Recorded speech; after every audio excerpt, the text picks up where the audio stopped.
Shalom semua. Bapak Ibu Saudara terkasih, masih seperti tema dalam tahun ini tentang on position, Saudara. Kita harus berdiri di posisi yang sudah Tuhan tetapkan. Amin. Ya, sebab itu jangan menjadi kendor, jangan menjadi lengah. Bahkan saudara terkasih, untuk on position seseorang itu butuh apa? Sebuah fokus, sebuah komitmen, ya, dan menjadi pribadi yang terus saudara siap sedia apapun yang Tuhan mau kita bergerak. Amin. Kita akan baca dan buka di dalam 1 Korintus 16. 1 Korintus 16 ayat yang ketiga.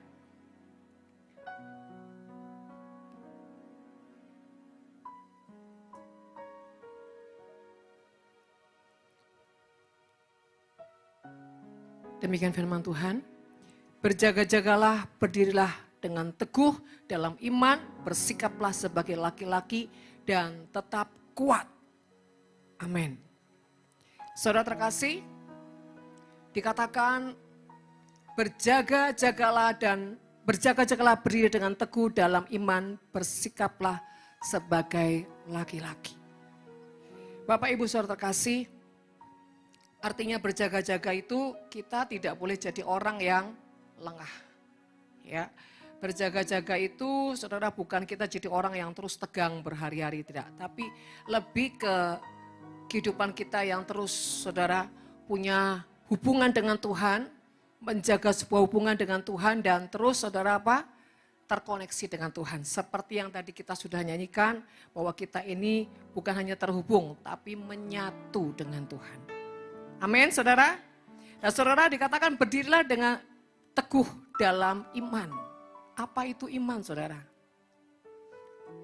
Coba sini, siapa yang hafal tentang iman? Boleh, saudara. Siapa yang tahu tentang iman?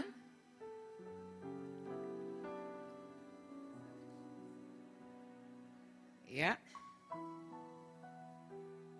Ya.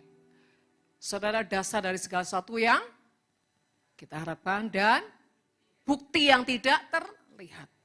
Berarti saudara kalau berharap itu saudara ketika saudara berharap, saudara menjaga enggak pengharapan saudara? Dan pengharapan itu butuh apa? Proses. Bapak Ibu Saudara kasih,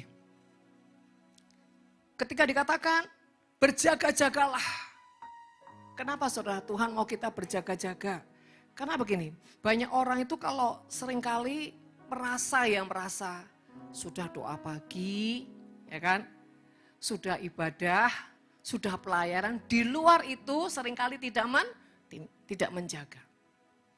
Baru nanti keluar saja saudara dari parkiran, macet, emosinya tiba-tiba tersenggol karena tidak sabar. Baru basah roh, baru nyumbang, nangis, meler semua. Tapi begitu diparkir saudara ya, menunggu orang yang keluar ngantri, nggak sabar. Apalagi kalau sudah mulai dipepet kendaraannya. Wah, emosi ya. Saudara terkasih, tadi saya sama Maria sharing-sharing. Kayaknya Maria bolehlah kesaksian sedikit. Ya, seperti yang kita sharing tentang bahwa sudah on fire-nya baru dari KKR gitu saudara ya. Rohnya sepertinya sudah membakar semuanya dalam hidupnya. Tapi karena lengah sedikit saudara, tiba-tiba roh itu bisa menyusup. Coba Maria silakan supaya jadi berkat.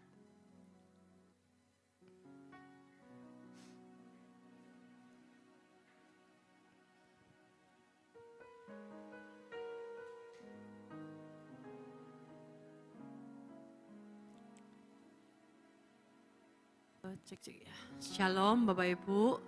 Ya seperti yang sudah disampaikan oleh Ibu Indah. Jadi beberapa hari yang lalu kan memang kami pergi ke Semarang mengikuti yang Open Heaven itu. Dan pulang dari Semarang itu memang puji nama Tuhan kita mendapatkan sesuatu yang baru, yang lain daripada yang biasanya kita dapat di Bekasi. Dan saya secara pribadi itu memang banyak mengalami Tuhan gitu ya, mengalami pengertian yang baru dan lain sebagainya. Intinya pulang itu berapi-api lah, seperti itulah. Terus kemudian kita pulang hari Sabtu malam, Minggu pagi kita ibadah. Nah, selesai ibadah pun tuh masih dengan suasana hati dan jiwa dan roh itu sama. Kemudian setelah evaluasi, habis evaluasi itu juga masih sama. Kemudian tapi jadi ada salah satu waktu di evaluasi itu, ada beberapa perkataannya Mami itu ketika selesai berdoa, itu tiba-tiba mengintimidasi saya, seperti itu. Tapi saya mencoba untuk membuang itu dan membalikkan keadaan itu, membalikkan pikiran yang negatif tadi menjadi pikiran yang lebih positif dan bicara sama Tuhan, merendahkan hati dan bla bla bla. Pokoknya berproses sendiri di hati gitu ya. Terus singkat cerita ya sudah saya lupakan, saya waktu itu singkat cerita pergi malamnya ada acara dan sebagainya. Setelah pergi, kemudian di jalan itu waktu itu ngantar Elisa ke Kali Kepiting, pulang sama Michelle waktu itu. Nah, di perjalanan tuh tiba-tiba si Wahyu ini memang mungkin sedikit emosi dengan orang di jalan sehingga akhirnya dia mengemudi itu dengan tidak baik. Otomatis saya mulai ngomongin dia kan, terus akhirnya dari sabar sampai saya menjadi ikut emosi gitu kan, karena dia nggak bisa diomongin, singkatnya seperti itu. Tapi saya percaya ternyata nggak cuman akarnya bukan karena di jalan itu aja, tapi karena yang tadi siang itu tidak benar-benar saya tuntaskan, seperti itulah. Singkat cerita sudah terbawa hati itu udah nggak enak, udah capek dan sebagainya, tapi tidak merasa sampai kayak orang tuh ngedrop itu enggak. Tiba-tiba waktu pulang, masuk ke kamar, begitu taruh tas, itu tiba-tiba ada suara yang bicara, lebih baik mati ya, kayak gitu. Itu benar-benar jelas sekali saya dengar. Bahkan tuh kayaknya kalau nggak salah ingat itu terucap gitu, terucap tapi bukan dari bibir tapi dari hati gitu. Dan ketika saya selesai bicara itu langsung otomatis kayak kaget gitu ya. Saya tuh kaget, kok saya bisa sampai terucap seperti itu. Sedangkan kemarin ini loh habis seperti ini gitu loh. Terus kemudian hanya bukan perkara sepele sih di jalan bagi saya tetap penting. Tapi maksudnya kok bisa sampai menjadi merasa seperti itu, merasa kayak percuma lah ngasih tahu orang nggak mau denger no dan sebagainya. Jadi kayak tiba-tiba itu menjadi sangat buruk keadaan itu dan saya memang diam, saya nggak sharing sama siapapun, termasuk sama Wahyu saya juga nggak cerita. Tadi kebetulan memang ngobrol sama Mami, terus saya bilang sama Mami, saya jujur waktu itu saya bilang lagi ngomong-ngomong apa-apa, terus saya bilang Mi kemarin minggu itu saya ada sempet terintimidasi karena perkataan ini gitu lah, lalala. Setelah itu saya ngomong, semenjak dari malam itu, saya tuh kehilangan semuanya, damai sejahtera, mood, semua itu kayak datar, kembali datar, kayak ibarat api itu sama iblis itu disembur gitu, jadi wes hilang, padam gitu, padam dan tidak ada gairah apapun, dia bukan menjadi ngapa-ngapain sih, kayak lebih ke bawaannya rebahan aja dan kayak nggak ada gairah kehidupan seperti itu. Dan puji Tuhannya waktu hari Selasa itu pagi, akhirnya ngobrol sama Mami hal yang lain, kemudian dari situ mungkin Mami merasakan, saya tanya sama Mami pasti ngerasain kan waktu saat itu, waktu Mami ngomong sama saya, itu respon saya cuman iya, karena memang tidak ada sesuatu yang bergetar di hati saya. Terus sampai singkat cerita waktu PD itu puji Tuhan waktu PD malam itu Tuhan memulihkan dan bla bla bla. Tentu saja nggak mudah, saya terus berurusan dengan Tuhan dan bla bla bla. Semenjak malam itu setelah saya bereskan ada mulai kembali gitu kan. Dan puji Tuhan saya bersyukur tadi ada kesempatan untuk juga ngeberesin ke Mami. Jadi rasanya lebih plong dan lebih lega gitu. Dan poinnya di sini adalah iblis itu satu nggak pernah mau melihat kita itu maju, selangkah aja dia nggak mau.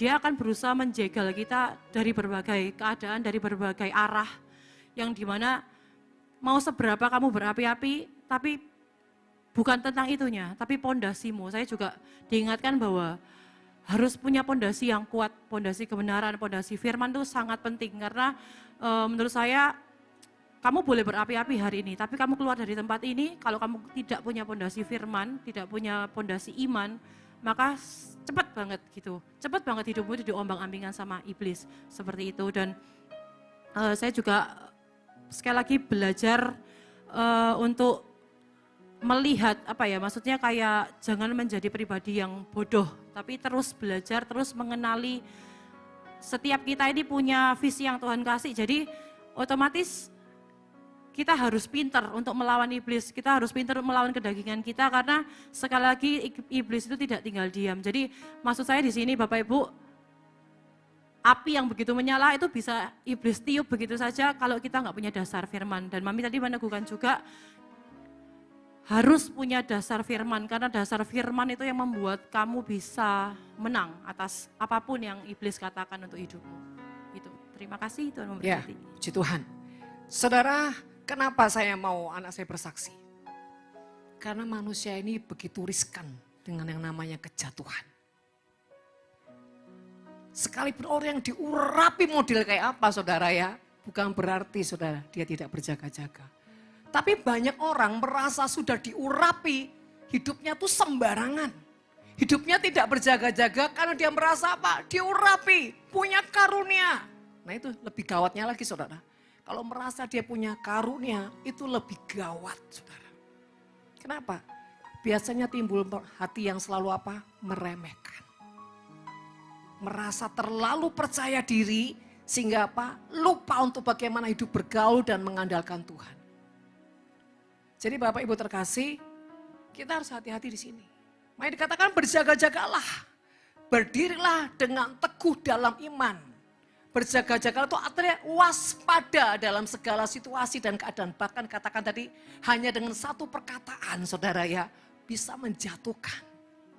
Padahal anak saya nggak ngerti maksudnya apa gitu ya. Udah saya bukalah di sini saudara. Saya tuh bilang gini sama pengerja. Saya ini sedang cari armober. Armober buat mendampingi saya untuk apa? Satu kali harus ada apa? Delegasi untuk impartasi kepemimpinan. Nah, sempat saya ngobrol sama Lestari, sama Tanti. Dan Tanti sempat nyelentuk. Kenapa enggak Maria? Saya bilang kalau anak saya mah enggak usah diomong. Warisan sudah pasti datang ke dia, ke anak-anak saya. Karena sebuah perjanjian kami buat sama Tuhan dan bla bla. Tapi untuk membuktikan bahwa saya bukan seorang ibu yang egois. Saya cuma mencari juga anak-anak rohani saya yang berdiri sebagai pemimpin yang kuat satu kali. Saudara terkasih. Jadi saya ngobrol sama Tanti. Kalau anak-anak saya ada sebuah perjanjian Tuhan, mereka otomatis mendapatkan warisan ilahi itu. Justru saya harus mencari anak-anak rohani yang dipersiapkan menjadi pemimpin-pemimpin. Nah, iblis mencuri perkataan itu dengan apa? Tipu daya. Kerja kerasmu selama ini tidak diperhitungkan. Saya bilang, C, kalau kamu nggak usah dipikir, C. Sudah pasti, iya, saya tertipu sama iblis. Kenapa saudara? Faktornya banyak. Salah satu apa? Terlalu kecapean. Saya tahu, terlalu capek dia. Bayangin pulang habis KKR saudara. Pulang sebentar langsung ngurus gereja lagi. Ya on fire saya tahu. Tapi kadang kita enggak bisa ngukur saudara ya. Kita harus, tapi memang keadaan membuat dia mau enggak mau harus kerja keras. Tapi enggak apa-apa. Roma 8 ayat 28. Semua mendatangkan kebaikan supaya anak saya apa? Belajar lebih lagi mewaspadai segala tipu daya iblis itu bekerja dengan sangat halus dan cerdik serta licik. Saya selalu katakan, kenali suara iblis, kenali suara Tuhan, kenali dirimu sendiri. Kalau tiga ini kita nggak pegang, bahaya saudara. Kenali suara Tuhan, kenali suara iblis, kenali suara dirimu sendiri. Kalau itu suara mengganggu dan menggelisahkan engkau dalam hal untuk apa? Semakin membuat kekuatanmu merosot, semakin membuat engkau tertekan, 1000% bukan 100%, itu bukan dari Tuhan. Kalau suara daging gimana? Suara diri gimana? selalu fokusnya nanti di zona nyaman. Itu suara diri kita. Suara Tuhan apa? Sifatnya mendidik, menegur, tapi tidak memungkiri ada damai sejahtera. Tapi kalau suara iblis tidak ada damai-damainya sama sekali, saudara. Kecuali kalau kau kedagingan, saudara. Ya. Oh itu betul itu iblis itu. Karena apa? Dia mendukungmu untuk apa? Menjebloskanmu, saudara. Ya, nah, saudara terkasih. Katakan berdirilah dengan teguh dalam iman. Kenapa dikatakan berdiri, saudara? Orang kalau berdiri itu bisa siaga, saudara. Dan kekuatannya pasti beda ketika harus yang lainnya. Berdiri di sini bukan hanya secara fisik, saudara. Tapi apa? Secara kekuatan di roh, hati, mental. Semua harus kuat. Kenapa dikatakan bersikaplah sebagai laki-laki? Kenapa enggak perempuan? Karena perempuan terlalu banyak melonya. Main perasaan, saudara ya. Perasaannya terus, saudara. Kenapa laki-laki? Karena laki-laki itu enggak terlalu bermain di perasaan, logika. Sehingga selalu pakai logika. Sebab itu laki-laki banyak apa? Cuek. Sudah tidak apa-apa. Karena sering enggak apa-apa menyakiti apa? Para istri, para wanita. Karena dia udah apa-apa. Itu laki-laki. Makanya terus jalan terus dia perlu lari, saudara ya. Tapi kalau perempuan disakit sendiri, sedikit aja sakitnya tuh di sini. Udah langsung nyanyi-nyanyi menggelora. Bahkan saudara upload, saudara. Posting, sakitnya tuh di sini. Tapi kalau laki-laki, saudara, enggak akan lebay. Enggak akan bilang, sakit. Enggak mungkin. Pasti bencong itu, saudara. Kenapa dikatakan laki-laki? Karena laki-laki itu enggak terlalu bermain di perasaan. Saudara, sebagaimanapun laki-laki rapuh, tetap dia harus berdiri kelihatannya sepertiku. Tapi di sini laki-laki bicara secara roh itu kuat. Bukan secara fisik. Dan dikatakan tetap kuat. Nah, tetap kuat ini kuncinya bagaimana? Kembali kepada firman. Banyak orang itu saudara suka pelayanan, sibuk, bahkan rajin gereja. Minggu sampai minggu lagi. Full gereja. Dan maha hadir di mana-mana. Tapi ketika suruh baca firman, aduh. Selalu katakan saatku belum tiba. Saudara, ini satu pesan Tuhan ya. Tuhan bilang gini sama saya. Kita semua diciptakan Tuhan dengan tujuan. Dan tidak ada yang tidak punya tujuan. Jadi saudara dan saya itu diciptakan apapun modelmu, gemuk, kurus, apapun, pesek, mancung. Pokoknya intinya kau diciptakan punya tujuan. Nah saudara ya. Tapi masalahnya tinggal bagaimana manusia itu mau mencari tahu dan mewujudkannya, saudara ya. Jadi Tuhan itu punya tujuan apa dalam hidupku. Nah, kadang banyak orang jadi rancu dengan kata panggilan Tuhan.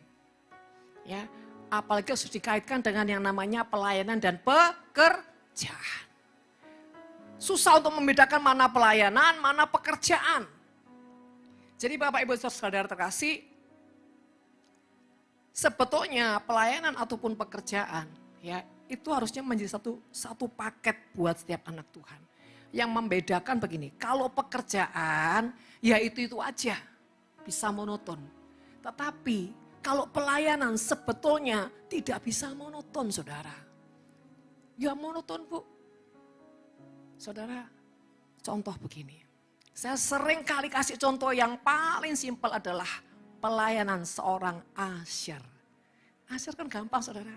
Tinggal berdiri di depan pintu, senyum-senyum, kasih tangan. Senyum-senyum, kasih tangan. Simpel enggak? Tapi kalau dia tidak disertai hati yang dipenuhi roh Tuhan. Akan seperti lagunya. Sejuta rasa di jiwa, rindukan pelukmu Bapa. Izinkan kutuk menyembah di bait pertama. Kau mengenal hatiku. Nah, hampa tanpa hadirmu. Saudara, seorang usher itu akan hampa tanpa kehadiran Tuhan. Shalomnya kosong. Shalomnya enggak ada apa? Enggak ada apa? Impartasi damai sejahtera. Kenapa? Tidak ada Tuhan. Kenapa tidak ada Tuhan? Cuma Nasir, gak usah doa lah. Gak usah baca firman, terlalu ekstrim. Orang pokoknya tampangku cantik, ganteng, ya, nggak ngombloi, pasang senyum, ramah tamah, selesai. Padahal saudara, itu semua shalom-shalom kosong. Karena apa? Tidak ada Tuhan. Tapi coba seorang Asyar yang belum, saudara ya, sebelum pelayanan malam sudah duduk diam dalam hadirat Tuhan. Bilang, Tuhan, besok hambamu ini mau melayani jiwa-jiwa, mau melayani tamu-tamunya Tuhan. Undangan-undangan Tuhan, urapi Tuhan. Kuduskan Tuhan, urapi, beri hamba hikmat, beri karuniamu Tuhan. Beri hati mengasihi jiwa-jiwa supaya yang disalamin senyum gak cuma orang kaya.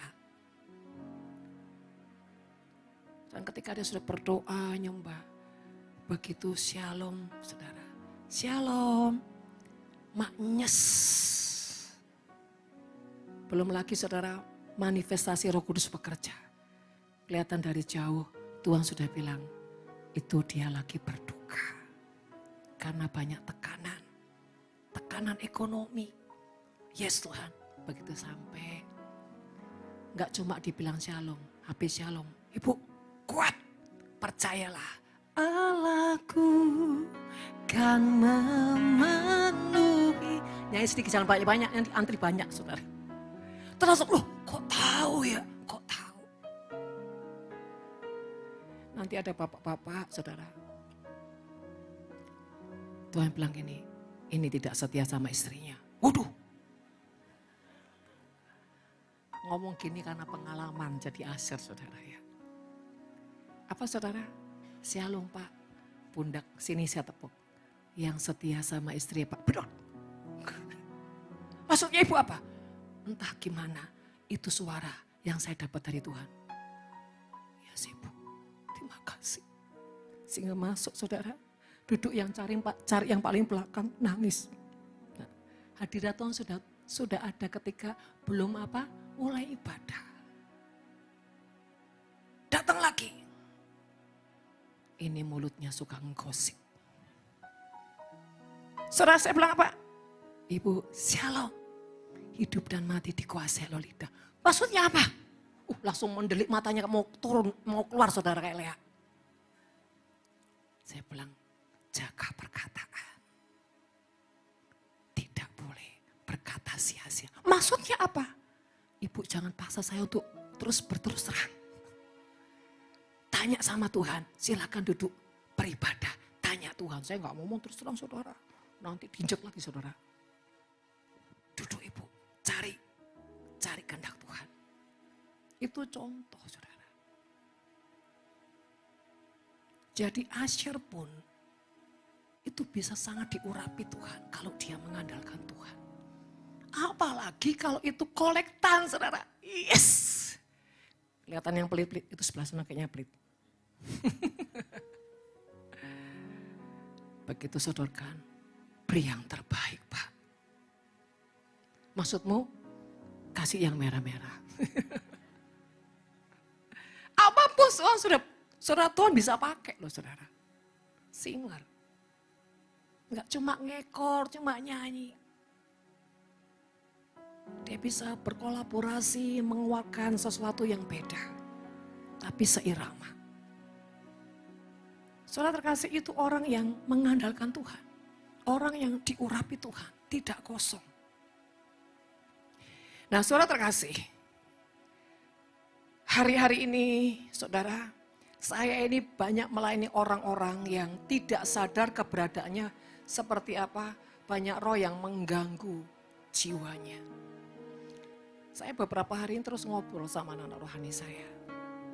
Mereka, saya bilang ini, saya tunjukkan mereka. Jangan merasa ketika engkau sudah diurapi, terus kau tidak menjaga hatimu, kau tidak menjaga hubunganmu dengan Tuhan. Jangan ketika kau merasa kau sudah doa pagi, kau tidak berjaga-jaga. Ingat, iblis itu 24 jam seperti singa yang lapar, mengaum dan Bagaimana dia mencari celah, kapan kau bisa ditelan habis-habis. Saudara, terutama dalam hal apa saudara? Dalam hal mempengaruhi pikiran. Iblis itu pekerjaannya gini saudara, di pikiran. Ya, jadi ketika saudara dengar apa, lihat apa, teks pikirannya. Yang kedua saudara, dia bicara dari mana saudara? Hati. Dan iblis juga bisa bicara dengan apa yang kau lihat dengan matamu.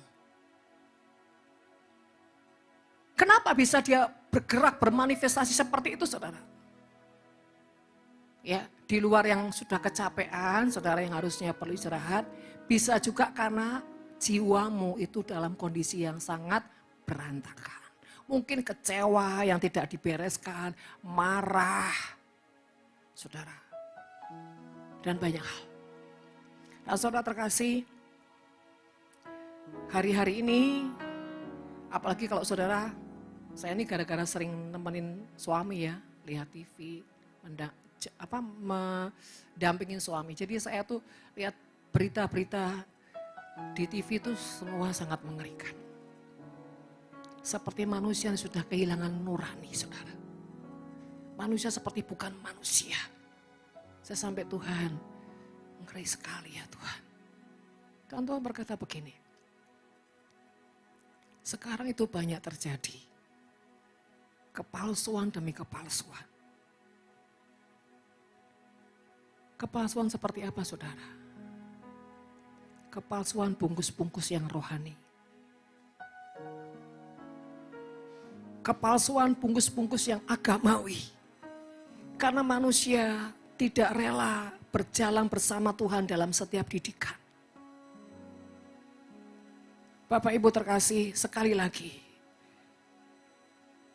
Tuhan mau kita belajar, jangan sampai nanti kita tuh ujungnya menyalahkan Tuhan hanya karena saudara ya, kita jadi orang yang tidak dewasa. Dan saudara terkasih, saya tadi ngobrol sama Maria. Semakin orang punya panggilan Tuhan dan dia adalah orang-orang yang punya panggilan seorang pemimpin. Itu proses akan lebih banyak, proses akan lebih panjang. Tetapi yang menentukan adalah, saudara, bagaimana dia punya apa? Keintiman dengan Tuhan. Semakin dia bergaul dengan firman Tuhan, saudara, kenapa kita perlu bergaul dengan firman Tuhan, saudara? Karena firman itu adalah pribadi Tuhan sendiri. Jadi gini, ketika kita bergaul dengan firman Tuhan, maka kehidupan kita yang lama ini, semua gudang bawah alam sadar kita yang banyak problem, trouble, bahkan segala kelemahan, segala sifat-sifat semua yang lama. Saudara, bagaimana cara kita membersihkan itu? Ketika kita bergaul dengan firman Tuhan. Dan bukan cuma cukup, saudara, baca firman Tuhan, tapi berikan hatimu untuk merenungkan firman. Ya, banyak orang itu cuma sekedar melakukan, ya pokoknya saya baca firman. Banyak saudara seperti itu. Pokoknya baca firman, ngerti nggak ngerti baca. Ya memang ngerti nggak ngerti tetap harus baca, tapi setidaknya jangan seperti saudara dikejar monyet, cepat-cepatan. Tapi nikmati, mau ngerti nggak ngerti nikmati sambil tanya Tuhan, ini apa maksudnya Tuhan. Dan jangan jadi orang yang sok merasa pintar misalkan tentang mengampuni, oh ya ngerti. Harusnya tanya Tuhan, ini kok tentang pengampunan ini maksudnya apa. Tuhan tuh suka saudara kalau kita tuh selalu tanya sama dia. Jangan cuma gini, oh saya ngerti Tuhan. Misalkan juga, berjaga-jagalah atau tentang hati. Jagalah hati dalam segala kewaspadaan. Ya ngerti Tuhan. Tapi tidak tanya. Padahal di situ Tuhan akan membukakan sebuah rahasia. Maksudnya Tuhan apa ya? Saudara, ketika kita tanya sama Tuhan, itu biasanya sesuatu yang belum terjadi. Saudara, kalau kita sudah tanya sama Tuhan, itu pasti dibocorin. Saudara. Begitu kita nanti mengalami masalah, tiba-tiba roh itu mengingatkan kita. Ini kan yang tadi. Oh ini maksudnya Tuhan. Jadi kita apa? Bisa apa? Lebih mengantisipasi untuk apa? Tidak terpancing saudara. Tadi pagi Tuhan sudah bilang. Jaga hati. Dan waspada. Dan selalu pasti praktek. 100% pasti praktek. Kalau kau sungguh-sungguh loh saudara ya. Itu pasti praktek. Gak lama pasti praktek. Makanya kalau baca firman Tuhan itu dinikmati, direnungkan. Dan ujungnya kau akan apa? Melakukan firman. Tapi kalau kau sudah tahu duluan, beda saudara. Ada pertahanan, ada kekuatan, ada hikmat, ada pengertian, ada penguasaan diri. Nah saudara terkasih, kembali lagi. Panggilan Tuhan itu bersifat unik saudara. Kenapa? Karena dia sebetulnya tidak monoton. Memang kelihatan secara fisik itu monoton. Contoh saudara ya, orang misalkan memimpin pujian, dia udah gini-gini aja. Tapi sebetulnya kalau kita ngikutin di roh. Contoh saudara ya, yang sering saya alami, misalkan Tuhan, nanti ini mau nyembah lagunya apa? Terkadang saudara dia bilang, terkadang juga enggak bilang. Terkadang yang sudah disiapin tiba-tiba berubah. Kenapa saudara? Karena saudara, roh itu sedang melihat situasi yang ada. Contoh saudara ya, seringkali yang saya alami begini. Kami ini kan kalau sebelum ibadah kan harus syafaat dulu. Jadi 1 jam itu sudah penyembahan dulu. Nah ketika saya lihat situasinya seperti kemarin saudara ya. Tiba-tiba ini gangguan LED, tiba-tiba gangguan ini. Langsung saya take over. Sebelah ini gak bisa penyembahan, ini harus peperangan. Lihat situasi. Mungkin saudara, enggak mungkin ya, pastinya yang mau menyembah sudah mempersiapkan lagunya, sudah latihan. Tapi tiba-tiba keadaan itu urgent saudara. Maka di situ juga harus saudara banting setir. Jadi gini, Maria bilang gini, sebetulnya saya kemarin udah terasa mami. Cuman saya tuh kadang gak taat gitu. Tapi dia bilang gak apa-apa sih. Pengalaman berjalan sama Tuhan. Itu akan menumbuhkan sebuah kekuatan, pengertian lebih dalam. Kalau gini loh, kita jalan sama Tuhan ya, jangan pernah mimpi mulus-mulus saja. Gak akan. Kalau mulus-mulus saja itu bahaya saudara, nanti jadi sombong. Tapi karena Tuhan izinkan kerikil jatuh, kepleset, kesandung, enggak apa-apa. Supaya jadi orang tidak merasa sok pinter, sok bisa dan belajar rendah hati. Dan tiba-tiba saya kasih kode sama anak saya. Yuk bangkit, habisin semuanya. Saudara dan saya mulai saudara ya. Dan ini masih berantakan, kacau. Nyala ndak saya bilang, please kamu jangan main-main. Itu saudara. Seperti tadi, saya udah nyiapin lagu. Tapi semua tiba-tiba berubah. Tuhan mau apa? Tuhan mau bercinta dengan saudara.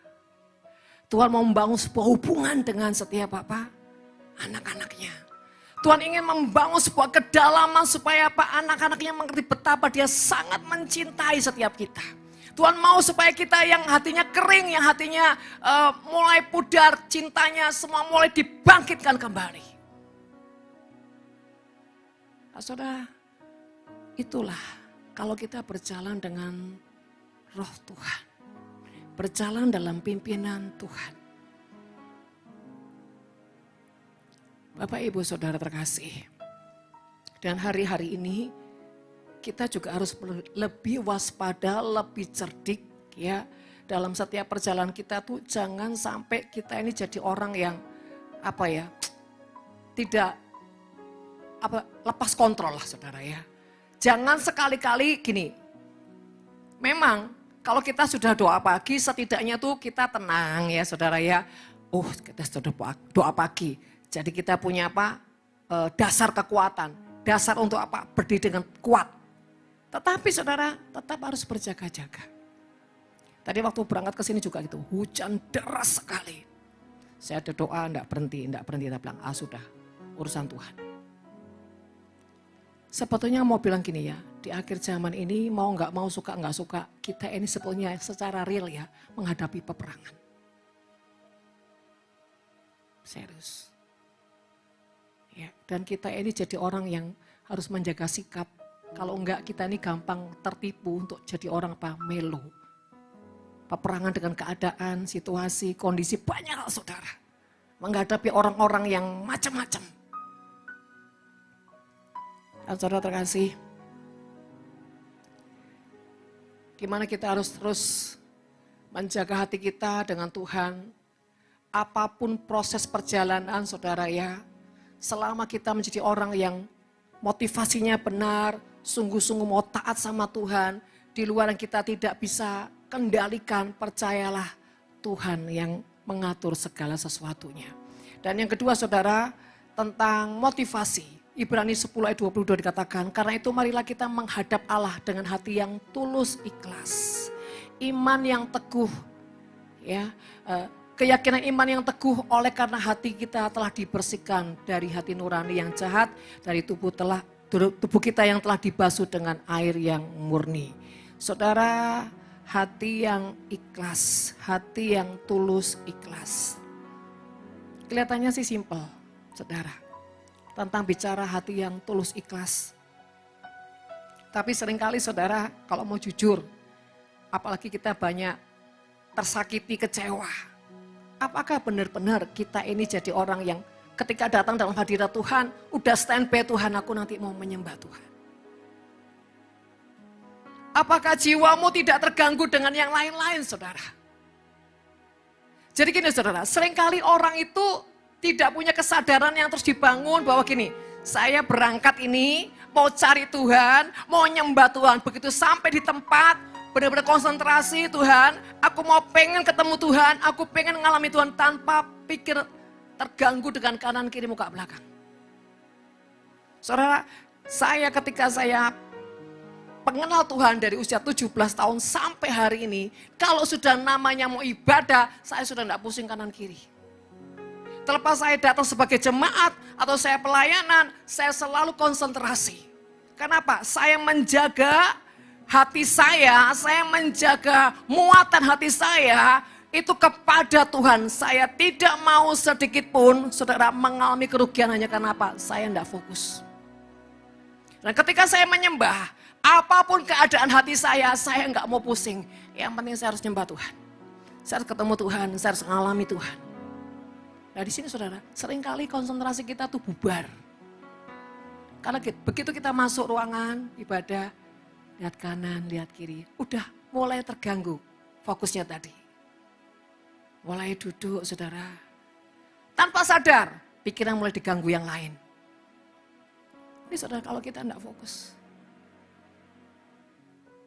kita akan kehilangan momen-momen dengan Tuhan. Bahkan di tengah penyembahan pun banyak orang cuma nyanyi.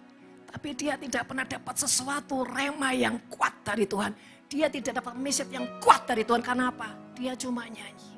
Deeper in love with you. Deeper in love with you. I love you more than anything in love. Tapi ketika orang itu benar-benar dengan Tuhan. Deeper in love with you. Deeper in love with you. Oh how I love you Lord. Di sini pasti beda. Pasti ada sebuah pesan. Pasti ada sesuatu yang berbicara di rohmu. Pasti ada sesuatu gelombang yang sedang menyambar hatimu. Ada kekuatannya tiba-tiba bangkit. Dan kau tidak apa? Hampa. Kau mengenal hatiku.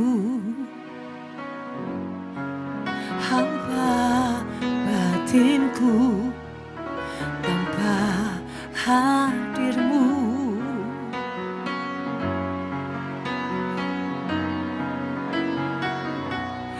Bawa daku berlari mengalir,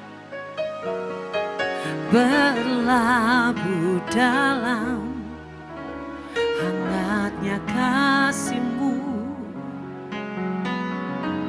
Sejuta rasa di jiwa, rindukan peluk-Mu Bapa. Izinkan ku untuk menyembah dengan apa yang ku punya.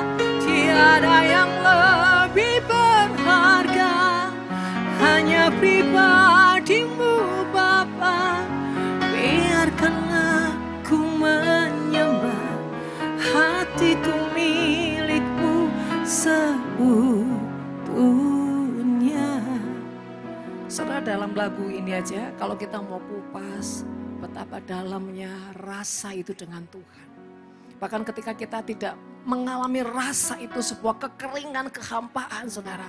Biarpun kau nyanyi, memuji model kayak apapun, selama ini tidak mengalami sebuah sentuhan dan jaman Tuhan, pulang pasti kau akan lebih kosong lagi.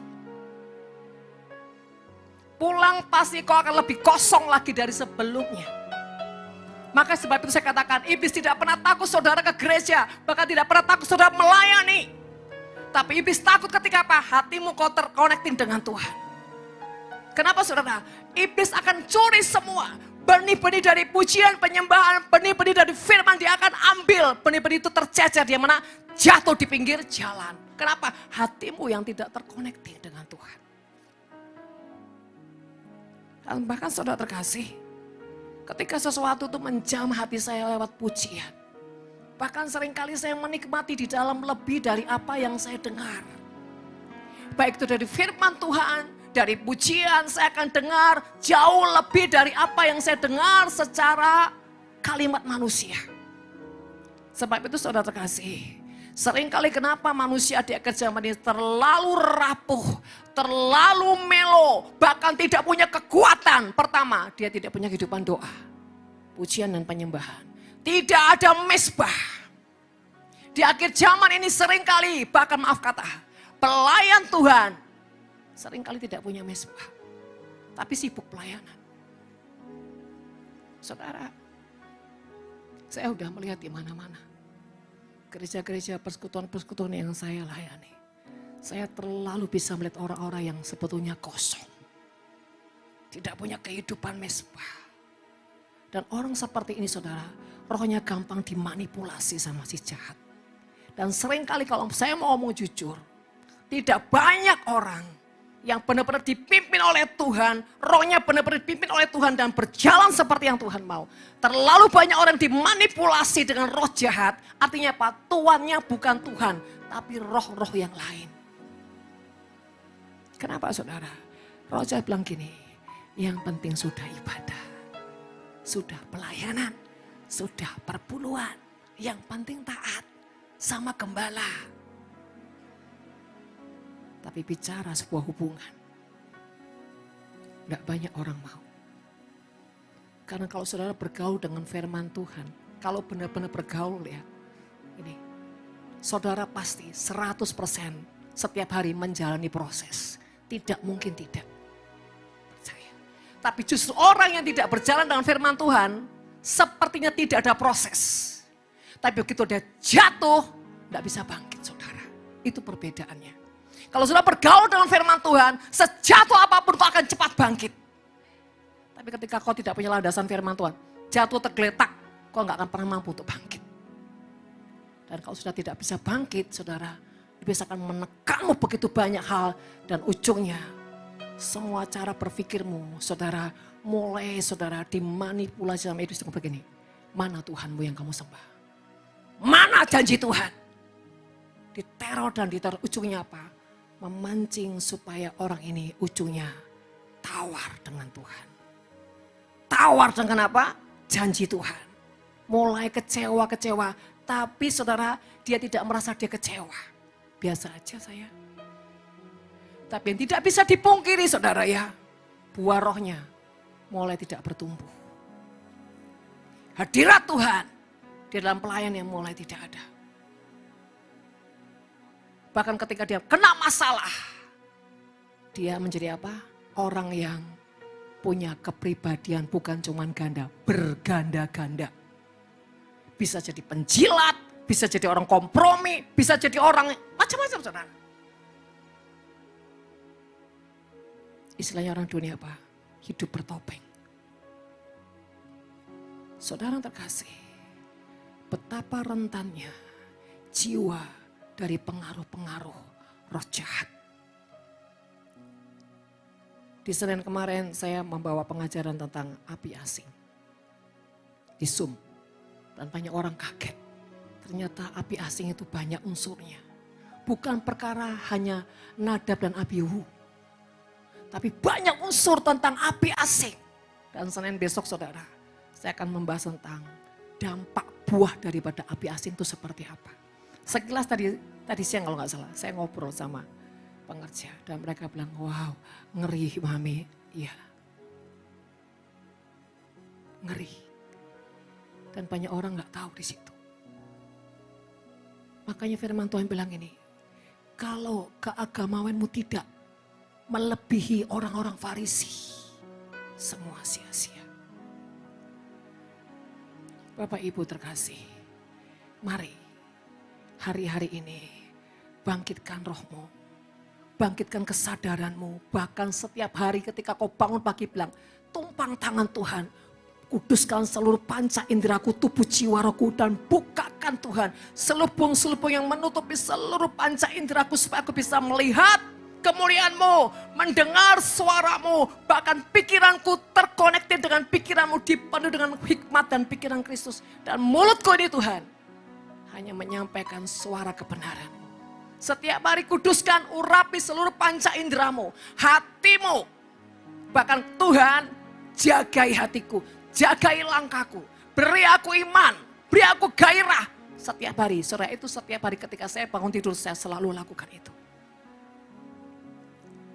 Dan Bapak Ibu terkasih, saya hari-hari ini melayani banyak pelepasan dari orang-orang yang sepertinya dia tidak mengerti bahwa rohnya banyak ditunggangi dengan hal-hal yang asing. Dan satu hal lagi yang lebih fatal, saudara. Ini seorang hamba Tuhan, dia sangat punya banyak karunia, dan dia juga suka doa puasa, suka seringkali doa puasa.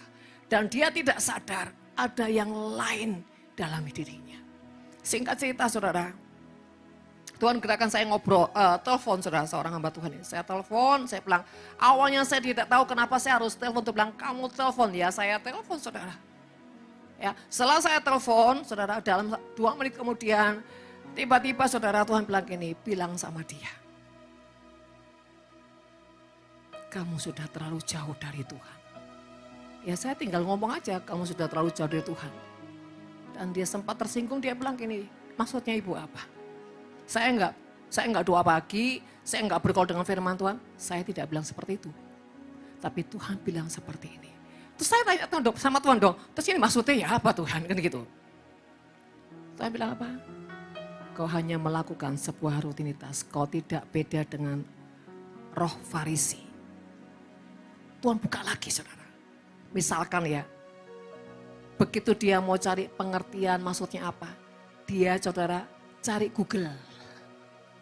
Nggak cari hikmat Tuhan. Kalau dulu kan dia menunggu Tuhan, dalam 1 ayat dia nunggu Tuhan, sekarang nggak cari Mbah Google. Nah, saya bilang, Bapak tidak mencari pewahyuan yang sejati, tapi Bapak cari Google. Langsung kena saudara. Jadi pewahyuan itu pewahyuan copy paste. Tidak murni dari Tuhan. Dan Bapak berani berkoar-koar. Yang kedua saudara, setiap apa Bapak yang sepertinya dapat dari Tuhan nubuan-nubuan, ternyata dia juga copy paste dari hamba-hamba Tuhan. Kan sekarang zamannya YouTube saudara. Tinggal copy. Dia bilang, saya dapat dari Tuhan. Dan terakhir apa? Engkau sangat menjijikkan. Sudah berani ngomong kayak gini. Berani ngomong sangat menjijikkan. Waduh kalau bukan Tuhan saya habis saudara. Tapi saya bilang, Bapak sangat menjijikkan di mata Tuhan.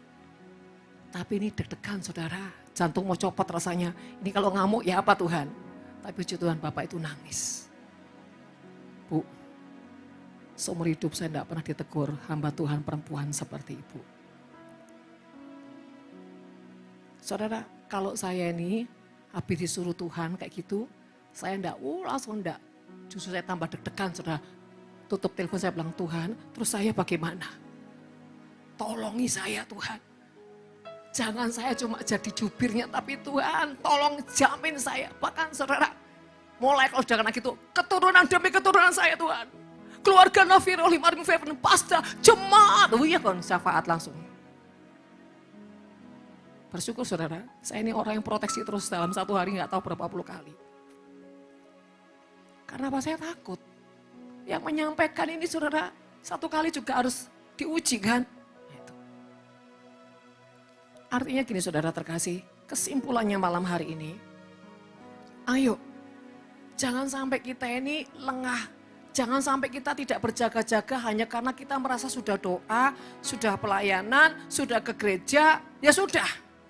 Tapi yang jauh lebih penting adalah keseharian kita ini loh. Keluar dari ibadah, keluar dari doa. Ini aktivitas kita ini menyertakan firman atau tidak, menyertakan Tuhan atau tidak. Ini yang dikatakan bobot. Di dalam ini ada roh takut akan Tuhan atau tidak. Di dalam ini punya ketaatan atau tidak. Mengandalkan Tuhan atau tidak. Hidup ini saudara jangan setengah-setengah. Setengah taat, setengah enggak. Kalau kau sudah taat, berjalan terus dalam ketaatan. Dan seringkali saudara ya, yang merasa pintar-pintar tuh berperang dengan logikanya sendiri. Saudara terkasih, Tuhan butuh orang yang punya ketaatan yang sejati. Karena tahun ini sangat menjadi tahun penentu saudara. Buat orang-orang yang suddenly tiba-tiba Pak, ngalami Tuhan, terobosan, dibukakan jalan saudara. Tapi Tuhan cari orang-orang yang hatinya sejati. Serius, saya ada beberapa orang yang dia bilang, Bu, nangis saudara. Saya nggak pernah membayangkan kemenangan yang saya lewat. Saudara ibu ini yang intinya gini, hidupnya tuh sudah sangat hopeless. Bertahun-tahun saudara hidup dalam kemiskinan yang sangat mengerikan. Dan 4 bulanan saudara, 4 bulan ini sering konseling dan beberapa kami layani. Dan saya bilang, Ibu ayo berhenti dari yang namanya kutuk hutang piutang. Ayo belajar mengandalkan Tuhan. Dan bla saudara. Singkat cerita, hari yang terakhir saudara, kira-kira 2-3 minggu yang lalu lah saudara. Dia telepon saya begini, Ibu, anak saya ini kan sudah lulus. Dia bilang, saya pengen anak saya bisa kerja, juga bisa sekolah. Tapi saya nggak punya uang Ibu. Saudara, dalam hari-hari juga saya bilang ini, setiap kali saya bilang, Bu, tumpang tangan berasmu, 5 roti 2 ikan, 5 roti 2 ikan. Dulu saudara ya, beras itu saudara selalu kekurangan. Dia bilang, pokoknya Bu setiap kali mau masak tumpang tangan. Itu dia sudah mengalami keajaiban saudara. Ya, biasanya saudara ya 20 kilo itu enggak cukup buat sebulan. Saudara, ini di bawah 15 kilo bisa. Dia bingung, kok bisa ya Bu, kok bisa? Saya enggak tahu, itulah Tuhan. Saudara, benar-benar dia ngalami saudara. Step by step dia ngalami. Saya bilang pola hidup juga harus berubah ya Bu. Baca firman Tuhan. Baca firman Tuhan. Saudara tahu anaknya yang ada salah satu terjangkit narkoba yang sampai mengerikan. Berulang kali masuk penjara. Sudah tidak ada harapan ibu ini saudara. Dan saudara terkasih terus setiap kali anak ini datang dalam mabuk dan apa. Dia selalu bilang Tuhan sayang sama kamu. Tuhan cinta sama kamu. Kamu mau dipakai Tuhan luar biasa. Saudara terkasih dalam sudah 2 minggu ini. Anaknya saudara mulai sungguh-sungguh melepaskan semuanya. Cari Tuhan, doa puasa. Dia nangis saudara. Dan yang terakhir saudara. Anak yang satu yang terakhir yang baru lulus. Dia bilang gini, Mama saya pengen kerja tapi ya saya pengen sekolah. Singkat cerita saudara ya, dia terima beasiswa. Terima beasiswa saudara itu bisa keluar negeri sebetulnya. Tapi anak ini tidak tega meninggalkan mamahnya. Singkat cerita mamahnya ini seorang yang buruh saudara, buruh cuci baju saudara, cuci baju. Dan dia antar baju saudara ke tempat yang ya orang yang ini saudara ya. Dan tiba-tiba orang itu malah sudah lama saudara. Tidak pernah ngobrol, tiba-tiba sambil nunggu saudara dia tanya. Ibu anakmu berapa dan bla bla bla bla. Singkat cerita saudara, orang ini nawarkan. Kamu mau anakmu tak sekolahin? Ya, tapi bisa kerja. Kerja bisa di rumah. Saudara tahu nggak histeris ibu ini? Sekolah, tapi juga bisa kerja. Kerja di rumah, pakai apa? Laptop. Ngedit kerjaan perusahaannya. Dan saudara terkasih, gajinya saudara terkasih besar. Dan ibu itu bilang gini, gajinya besar sekali. Dia bilang ini, Tuhan suruh saya kasih segitu. Bayangin Tuhan. Berapa gajinya? 20 juta. Tuhan suruh saya kasih 20 juta. Ibu tuh saudara, berangsur-angsur dia mulai cicil hutangnya. Dan dia surplus saudara. Tapi setiap hari dia baca firman. Bacanya tuh ngejanya juga pelan-pelan karena dia tidak terlalu bisa baca. Tapi dia setia saudara. Dan dia selalu bilang sama anak-anaknya, kamu anak baik. Kamu anak yang cinta Tuhan walaupun anaknya brutal kayak apa. Selalu bilang, mabuk-mabuk datang.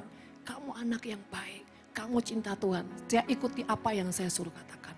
Yang kedua saudara, saya bilang Bu, rajin menyembah Tuhan ya. Dia bilang, Bu, saya ke pasar tuh nyembah Tuhan. Saya masak, saya nyembah Tuhan. Saya nyapu, ngepel, saya nyembah Tuhan. Pokoknya saya nyembah Tuhan. Saudara tahu gak? Dia sering mengalami ketemu Tuhan. Dia sering dengar suaranya Tuhan. Satu kali saudara saya bilang, Ibu kapan-kapan ke Surabaya, saya undang, saya beliin tiket. Iya, saya mau. Bayangin saudara, orang ini mengalami Tuhan. Dan seringkali sesuatu yang belum terjadi, Tuhan sudah bicara. Kenapa? Hatinya rajin menyembah Tuhan. Dari orang yang sangat mengerikan dalam kutuk hutang piutang saudara. Mengerikan saudara. Tapi sekarang diubahkan Tuhan. Karena apa? Hatinya mau punya buah pertobatan. Dia nurut apa yang saya ngomong, dia lakukan semua, dia lakukan walaupun itu tidak mudah saudara. Dia lakukan dan dia lakukan. Dan yang paling Tuhan bilang ini, yang paling senang sama ibu ini Tuhan bilang loh, dia selalu menyembah di segala waktu. Dalam kesedihan, dalam tertekan, dia selalu menyembah. Saudara ini loh, yang terakhir. Biasakan, budayakan penyembahan di segala musim, di segala waktu. Maka segala sesuatu Tuhan bisa ubahkan. Saya kasih tahu saudara, rahasia yang paling ya bisa menaklukkan hati Tuhan adalah penyembahan. Serius. Kalau kau dalam kondisi yang sangat terjepit, gak usah minta apa-apa sama Tuhan. Gak usah bilang apa-apa, nyembah aja. Senangkan dia, senangkan dia. Nanti saudara lihat. Saya sudah sering kali alami itu saudara. Kalau saya dalam kondisi yang tertekan, terjepit, saya sering kali tidak pernah berdoa. Tapi saya tahu ada jalan pintu rahasia, yaitu menyembah Tuhan. Menyembah Tuhan. Dan ujungnya Tuhan selesaikan, Tuhan bereskan satu persatu. Bapak Ibu saudara kasih, on position salah satunya adalah tingkatkan terus penyembahan demi penyembahan. Karena dengan penyembahan akan menghancurkan semua karaktermu, menghancurkan semua egomu, bahkan menghancurkan paradigmamu yang salah. Penyembahan yang sungguh-sungguh dinaikkan pada Tuhan, bahkan di hadirat Tuhan akan mengubah mindsetmu, mengubah semua cara-caramu yang salah. Kenapa? Ada manifestasi Roh Kudus. Mari kita akan kembali menyembah Tuhan. Terima kasih Tuhan.